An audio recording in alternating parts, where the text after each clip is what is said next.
वालेकुम नादिम, आप कैसे हो?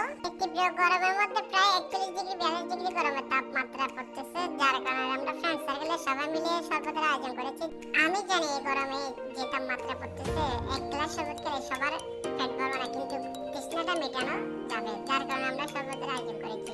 আপনারা যে সবাই আমাদেরকে সাপোর্ট করেন, তাহলে আমরা এরকম ভিডিও আরো বানাতে পারবো, সামনে আরো নতুন নতুন কিছু ভিডিও দিতে পারবো। আপনারা আমাদের পাশে থাকবেন।